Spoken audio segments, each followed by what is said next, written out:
समय प्राकृतिक खेती का बहुत बोलबाला चल रहा है। हर जनपद में प्राकृतिक खेती से संबंधित ट्रेनिंगें हो रही है। आखिर प्राकृतिक खेती का ऐसा क्यों चकाचौंध है, आइए समझते हैं आज इस वार्ता के द्वारा। प्राकृतिक खेती में खेती की लागत कम आती है, उत्पादन अधिक होता है और उत्पादन विसर्जित होता है। साथियों, यही नहीं, इसके प्राकृतिक खेती के द्वारा हमें जो है अपने स्वास्थ्य भी बेहतर होने का हमें इसमें प्रयास रहता है।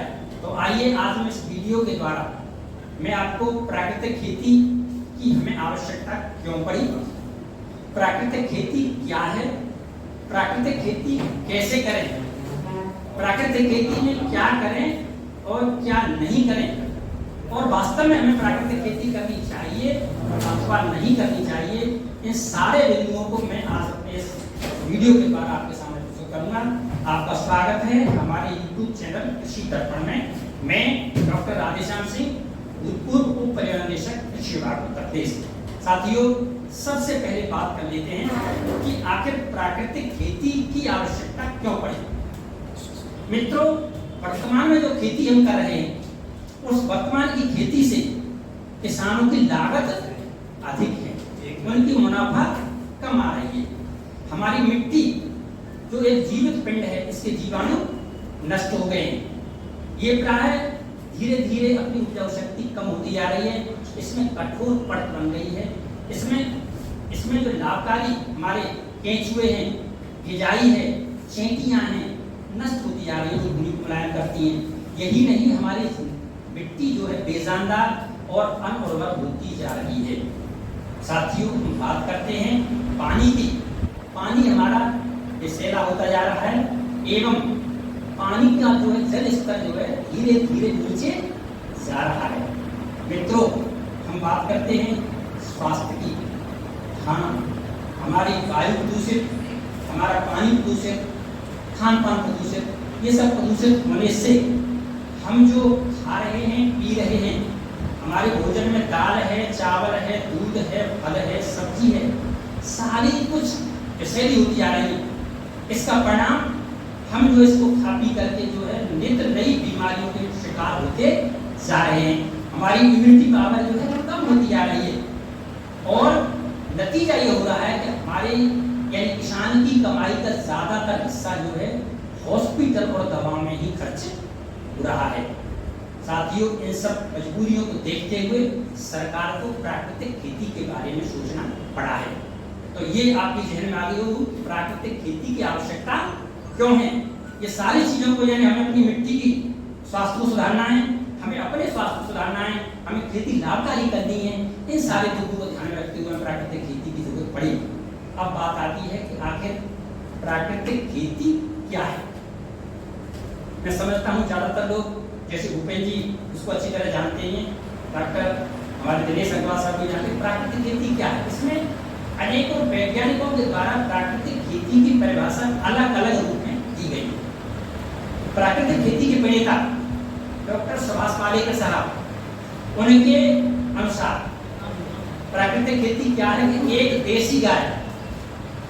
देसी गाय के गोबर, गौमूत्र और दूध और उससे बने हुए सामान के द्वारा हम जो 30 एकड़ की खेती कर सकते हैं। इसमें कीटनाशी के रूप में खेत के अगल बगल उत्पादित होने वाला नीमास्त्र, ब्रह्मास्त्र, अग्नियास्त्र इत्यादि चीजों को प्रयोग करते हैं। हमें रोग बीमारी रोकने के लिए, रोगों को रोकने के लिए हमें खट्टी छाछ और मठा का प्रयोग करते हैं। साथियों, ये है हमारी प्राकृतिक खेती। लेकिन मेरे शब्दों में यदि इसको वर्णन किया जाए तो बहुत सारा सिंपल परिभाषा है। अब से लगभग 50-60 साल पहले जो खेती होती थी, जिसमें हमारे किसान भाई बाजार से कुछ भी खरीद के नहीं लगाते थे, न DAP डालते थे, न यूरिया डालते थे, न कोई उर्वरक डालते थे, न कीटनाशी डालते थे। ऐसी खेती जिसमें बाजार से कुछ भी नहीं खरीद के लाना है, ऐसी खेती को हम प्राकृतिक खेती कह सकते हैं। तो ये भी आपके जहन में आ गई होगी प्राकृतिक खेती क्या है। अब विषय चलता है कि आखिर प्राकृतिक खेती हम कैसे करें। यद्यपि बहुत लंबे समय से इस पर ट्रेनिंग भी हो रही है और ज्यादातर लोग जानकार भी हैं, लेकिन मैं शॉर्ट में ऐसे सरल शब्दों में आपके सामने प्रस्तुत करूंगा कि हाँ प्राकृतिक खेती आपके जहन में एकदम अच्छी तरह से बैठ जाए। प्राकृतिक खेती कैसे करें? पहला एस्पेक्ट, पेन पैड है चाहे तो ले सकते हैं। पहला एस्पेक्ट ये है कि हमें सूक्ष्म जीवाणुओं की संख्या को बढ़ाना है। अब आपके विषय में आया होगा कि आखिर ये सूक्ष्म जीवाणु का विज्ञान क्या है। बहुत सारा सी बात है।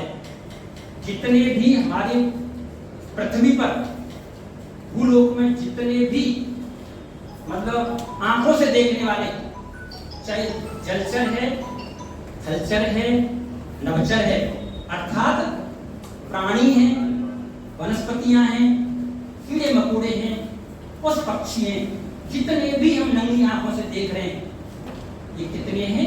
मात्र 4%। बाकी 96% ऐसे सूक्ष्म जीव हैं जिनको हम नंगी आंखों से नहीं देख सकते हैं। उनके लिए हमें माइक्रोस्कोप की जरूरत पड़ती है। हमारे इस हॉल में भी यदि माइक्रोस्कोप लगाया जाए, अनेकों मतलब सूक्ष्म जीव जो आपको तैरते हुए नजर पड़ेंगे। ऐसे सूक्ष्म जीव जो हमें अपने खेतों में भी नजर पड़ते हैं। और वो खेतों में क्या करते हैं? वो खेतों में जाकर के हमारे उत्पादन को बढ़ाते हैं। साथियों, हमने उन सूक्ष्म जीवों को नष्ट कर दिया है।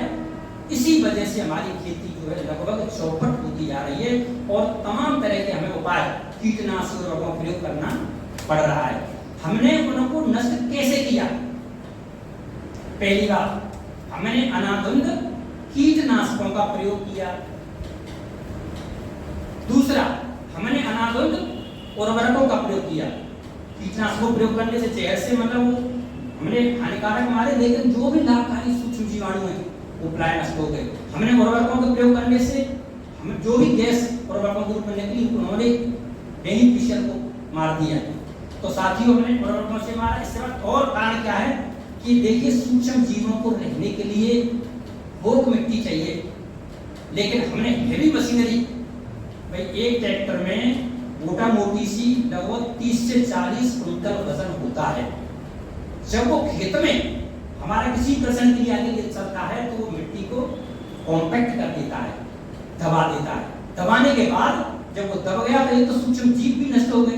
दूसरा, उसमें जो हवा है, हवा भी निकल गई, हवा भी दब कर कठोर हो गई, तो वो उसमें सूक्ष्म जीवाणु नहीं बचेंगे। एक और काम हमने किया है, सूक्ष्म जीवों का भोजन क्या है?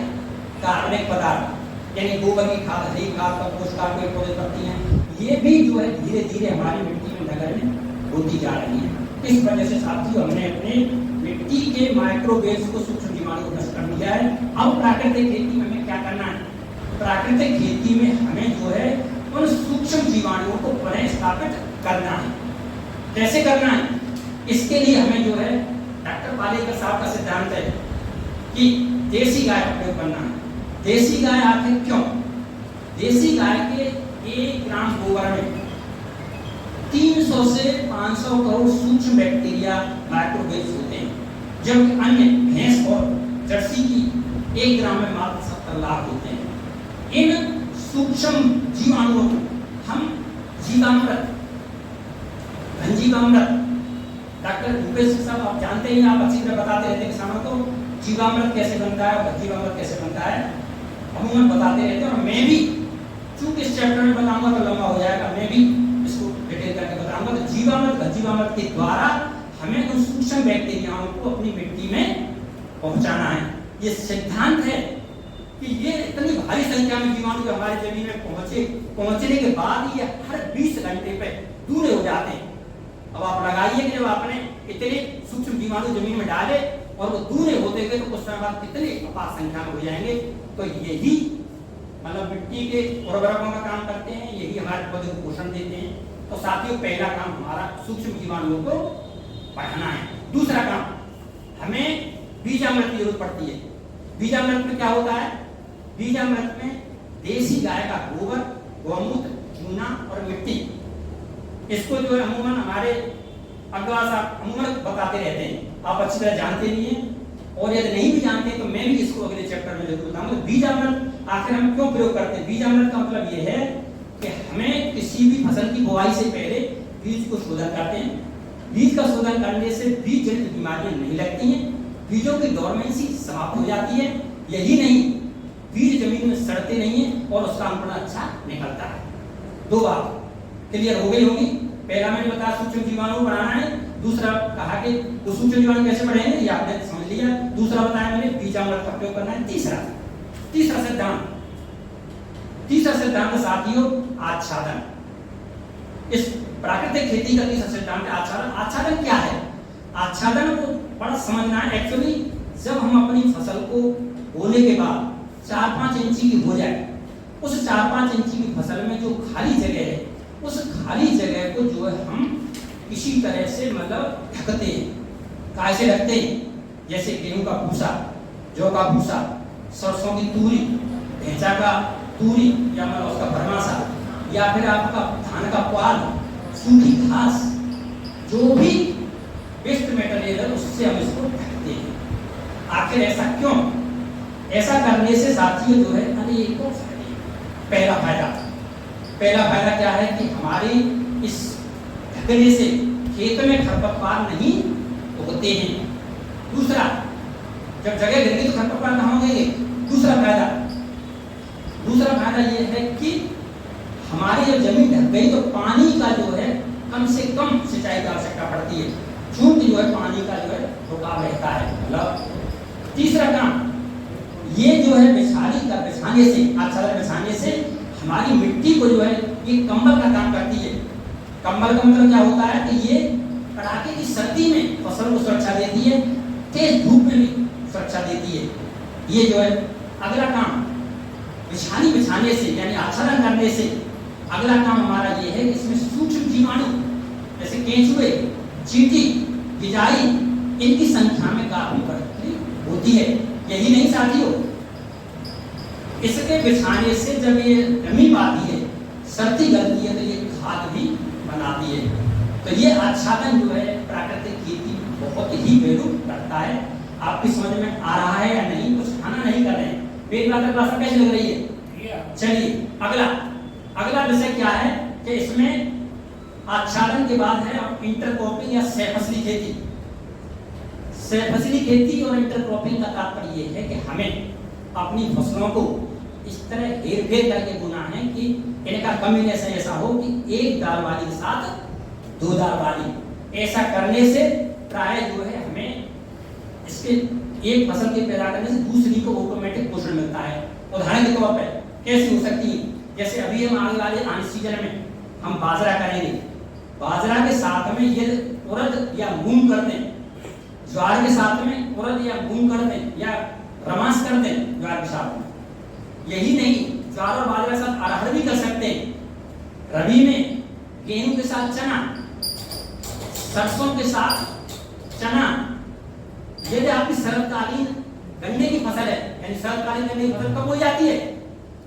अक्टूबर में बोलते हैं। उसमें यदि हम गन्ना के साथ में मसूर, चना, मटर इनकी बुवाई करते हैं तो ऑटोमेटिक जो है ये दलहन वाली फसलें जो है ये हमारी फसलों के लिए मतलब वातावरण की नाइट्रोजन को संग्रह करके और उनको पोषण देंगे। तो साथियों ये हमारा आपका आच्छादन वाली बात आई। साथियों प्राकृतिक खेती में मैंने जो बेसिक बातें हैं एक बार पुनः रिवीजन की आवश्यकता नहीं है, समय ज्यादा लगेगा। अब बात ये आती है हमें प्राकृतिक खेती में क्या नहीं करना है।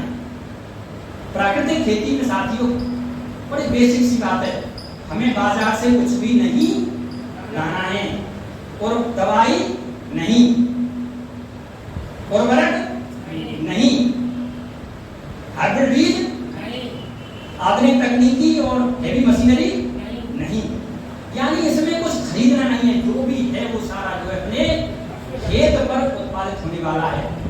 तो ये जो है प्राकृतिक खेती में प्रयोग नहीं करना है।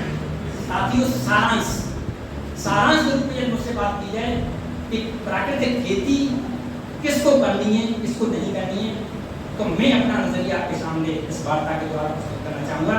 देखिए साथियों, कहते हैं उत्तम पहला सुख निरोगी काया, दूसरा सुख पक्वता नारी, आगे जो भी है। हमें सबसे पहले ध्यान रखना है कि हम स्वस्थ कैसे रहें। तो हमें इस चीज को ध्यान रखना है कि हमें अपना स्वास्थ्य बढ़िया रहे। दूसरा, चूंकि हमें संसार के विकसित देशों में टक्कर लेनी है, यदि हम पता लगे कि मतलब एकदम मंदी गति से चल रहे हैं, हो सकता है कि मंदी गति से चलने में हमारा देश पिछड़ जाएगा, ये भी ध्यान रखना है। तो इस चीज को ध्यान में रखने के लिए, यानी टक्कर लेने के लिए हमें आधुनिक तकनीकी का भी प्रयोग करना है और स्वास्थ्य को बेहतर रखते हुए हमें प्राकृतिक खेती को भी समावेश, प्राकृतिक जैविक खेती को भी समावेश करना है। सारांश रूप में कहा जाए तो हमें जो है अपनी आवश्यकता के अनुरूप पहले थोड़ा थोड़ा करके प्राकृतिक खेती अपने लिए करें। धीरे धीरे जब हमें बेहतर परिणाम मिले तो हम धीरे धीरे इसको बढ़ाते रहें और साथ साथ में हमारी आधुनिक खेती भी चलती रहे। लेकिन ध्यान ये रखना है कि आधुनिक तकनीकी, आधुनिक खेती में हम ऐसा कोई निवेश नहीं डालें जो बहुत ज्यादा जहरीला हो, जिसमें हमारी मृदा का स्वास्थ्य खराब हो, जिसमें हमारा स्वास्थ्य खराब हो। इन सब बिंदुओं को ध्यान में रखते हुए साथियों खेती करेंगे तो निश्चित रूप से आपकी खेती में एक आमूल परिवर्तन और क्रांति आएगी। मुझे आशा ही नहीं, विश्वास है ये वार्ता निश्चित रूप से प्राकृतिक खेती के संदर्भ में बहुत आपको अच्छी लगी होगी। यदि अच्छी लगी है तो आप ताली बजा सकते हैं। साथियों, मैं इसी तरह की ज्ञानवर्धक वार्ता आपके सामने प्रस्तुत करता रहता हूँ। यदि आपको पसंद आई हो तो कृपया चैनल को सब्सक्राइब करें ताकि भविष्य में इसी तरह की ज्ञानवर्धक जानकारियाँ मिलती रहेंगी। जय हिंद, जय भारत।